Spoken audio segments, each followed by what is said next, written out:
hukum tentang korban penebus salah. Korban itu ialah persembahan Maha Kudus.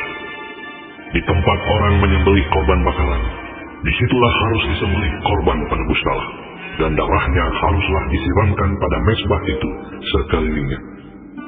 Segala lemak dari korban itu haruslah dipersembahkan, yakni ekornya yang berlemak, dan lemak yang menutupi isi perut, dan lagi kedua buah pinggang, dan lemak yang melekat padanya, yang ada pada pinggang, dan umbai hati yang harus dipisahkan beserta buah pinggang itu. Haruslah imam membakar semuanya itu di atas mezbah sebagai korban api-apian bagi Tuhan. Itulah korban penebus salah. Setiap laki-laki di antara para imam haruslah memakannya. Haruslah itu dimakan di suatu tempat yang kudus. Itulah bagian Maha Kudus. Seperti halnya dengan korban penghapus dosa, demikian juga halnya dengan korban penebus salah. Satu hukum berlaku atas keduanya. Imam yang mengadakan pendamaian dengan korban itu, bagi dialah korban itu. Imam yang mempersembahkan korban bakaran seseorang, bagi dia juga kulit korban bakaran yang dipersembahkannya itu.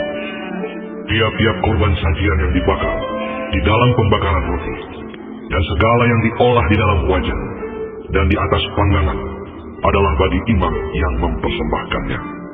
Tiap-tiap korban sajian yang diolah dengan minyak atau yang kering adalah bagi semua anak-anak harum. Semuanya dapat bagian. Inilah hukum tentang korban keselamatan yang harus dipersembahkan orang kepada Tuhan. Jikalau ia mempersembahkannya untuk memberi syukur, haruslah beserta korban syukur itu dipersembahkannya roti bundar yang tidak beragi, yang diolah dengan minyak, dan roti tipis yang tidak beragi, yang diolesi dengan minyak, serta roti bundar dari tepung yang terbaik yang terakhir, yang diolah dengan minyak. Ia harus mempersembahkan persembahannya itu beserta dengan roti bundar yang beragi, di samping korban syukur yang menjadi korban keselamatannya. Dan daripadanya, yakni dari setiap bagian persembahan itu, haruslah dipersembahkannya satu roti sebagai persembahan khusus bagi Tuhan.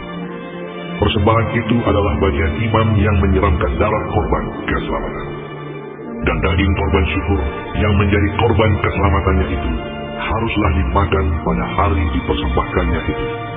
Sedikit pun daripadanya janganlah ditinggalkan sampai pagi. Jikalau korban sembelihan yang dipersembahkan itu merupakan korban nazar atau korban sukarela, haruslah itu dimakan pada hari mempersembahkannya, dan yang selebihnya boleh juga dimakan pada keesokan harinya. Tetapi apa yang masih tinggal dari daging korban sembelihan itu sampai hari yang ketiga, haruslah dibakar habis dengan api. Karena jikalau pada hari yang ketiga masih dimakan dari daging korban keselamatan itu, maka Tuhan tidak berkenan akan orang yang mempersembahkannya, dan korban itu dianggap batal baginya, bahkan menjadi sesuatu yang jijik, dan orang yang memakannya harus menanggung kesalahannya sendiri. Bila daging itu kena kepada sesuatu yang najis, janganlah dimakan, tetapi haruslah dibakar habis dengan api. Tiap-tiap orang yang tahir boleh memakan dari daging korban itu. Tetapi seseorang yang memakan daging dari korban keselamatan yang untuk Tuhan, sedang ia dalam keadaan najis, haruslah nyawa orang itu dilenyapkan dari antara bangsanya. Dan apabila seseorang kena kepada sesuatu yang najis, yakni kepada kenajisan berasal dari manusia, atau kepada hewan yang najis, atau kepada setiap binatang yang merayap yang najis, lalu memakan daripada daging korban keselamatan yang untuk Tuhan, maka haruslah nyawa orang itu dilenyapkan dari antara bangsanya. Tuhan berfirman kepada Musa, "Katakanlah kepada orang Israel, segala lemak dari lembu, domba, ataupun kambing, janganlah kamu makan. Lemak bangkai atau lemak binatang yang mati diterkam boleh dipergunakan untuk segala keperluan, tetapi jangan sekali-kali kamu memakannya. Karena setiap orang yang memakan lemak dari hewan yang dipergunakan untuk mempersembahkan korban api-apian bagi Tuhan, nyawa orang yang memakan itu haruslah dilenyapkan dari antara bangsanya. Demikian juga janganlah kamu memakan darah apapun di segala tempat kediaman, baik darah burung-burung ataupun darah hewan. Setiap orang yang memakan darah apapun, nyawa orang itu haruslah dilenyapkan dari antara bangsanya. Tuhan berfirman kepada Musa demikian. Katakanlah kepada orang Israel, orang yang mempersembahkan korban keselamatannya kepada Tuhan, haruslah membawa kepada Tuhan sebagian dari korban keselamatannya itu sebagai persembahannya. Dengan tangannya sendirilah harus ia membawa segala korban api-apian Tuhan. Adapun lemaknya haruslah dibawanya beserta dadanya, supaya dadanya itu diunjukkan sebagai persembahan unjukan di hadapan Tuhan. Lalu haruslah imam membakar lemaknya di atas mezbah, tetapi dadanya itu adalah bagian Harun dan anak-anaknya. Paha kanannya harus kamu serahkan kepada imam sebagai persembahan khusus dari segala korban keselamatanmu. Siapa dari antara anak-anak Harun yang mempersembahkan darah dan lemak korban keselamatan, maka dialah yang harus mendapat paha kanan itu sebagai bagiannya. Karena dada persembahan unjukan dan paha persembahan khusus telah kuambil dari orang Israel, dari segala korban keselamatan mereka, dan telah kuberikan kepada imam Harun dan kepada anak-anaknya. Itulah suatu ketetapan yang berlaku bagi orang Israel untuk selamanya. Itulah bagian Harun dan bagian anak-anaknya dari segala korban api-apian Tuhan pada hari mereka itu disuruh datang untuk memegang jabatan imam bagi Tuhan. Itulah yang harus diserahkan menurut perintah Tuhan dari pihak Israel kepada mereka pada hari mereka itu diurapinya. Itulah suatu ketetapan untuk selamanya bagi mereka turun-temurun. Itulah hukum tentang korban bakaran, korban sajian, korban penghapus dosa, korban penebus salah, persembahan pentahbisan, dan korban keselamatan yang diperintahkan Tuhan kepada Musa di atas gunung Sinai pada hari Tuhan memerintahkan kepada orang Israel mempersembahkan persembahan mereka kepada Tuhan di padang gurun Sinai.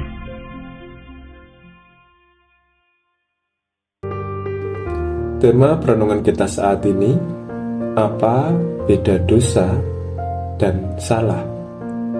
Dalam perikop ini dapat kita ketahui ada beberapa macam korban yang tertulis di dalamnya. Kita semakin banyak tahu bahwa banyak sekali macam-macam korban yang dilakukan oleh bangsa Israel pada waktu itu. Dalam perikop ini, jenis korban yang dapat kita ketahui adalah korban penebusan dosa, korban penebusan salah, korban nazar, korban keselamatan, dan korban syukur. Yang menarik di sini kita bisa mengerti ada korban penebusan dosa dan korban penebusan salah. Apa perbedaan antara dosa dan salah itu sendiri? Kebanyakan orang memaknai bahwa dosa dan salah adalah suatu hal yang sama. Memang dosa dan salah ini berbeda tipis keberadaannya. Namun yang jelas, kedua hal ini sangat berbeda. Menurut Kamus Alkitab, dosa diartikan sebagai tindakan manusia secara perorangan atau secara bersama-sama yang menyimpang dari kehendak dan hukum Allah. Sedangkan salah diartikan sebagai akibat rusaknya hubungan antara manusia dengan Allah atau dengan sesamanya yang menuntut adanya tanggung jawab personal atau tanggung jawab bersama.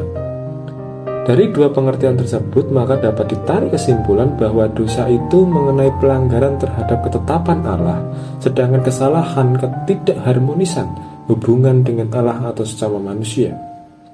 Mungkin menjadi sedikit gambaran mengenai keduanya akan membantu kita untuk memahami kedua hal tersebut. Jika dosa pasti oleh karena kesalahan, namun salah itu belum tentu dosa. Seperti yang kita ketahui bahwa ada ungkapan manusia itu tempatnya salah. Hal ini menegaskan bahwa kehidupan manusia tidak mungkin terlepas dari kesalahan. Bahkan jika kita mengikuti renungan terus-menerus, tentu ada beberapa hal yang terjadi human error atau kesalahan-kesalahan, baik itu dari pengucapan, baik itu dari translate-nya, atau dari nada-nada yang tidak dapat dimengerti atau kurang jelas. Belum lagi jika kita pribadi yang saat ini sedang belajar atau pernah belajar, tentu kita pernah melakukan kesalahan. Baik itu saat matematika, pelajaran matematika kita salah menghitung, atau di dalam menjawab soal kita juga salah menjawabnya. Apakah salah seperti itu kemudian bisa menjadi dosa atau dapat dikatakan dosa?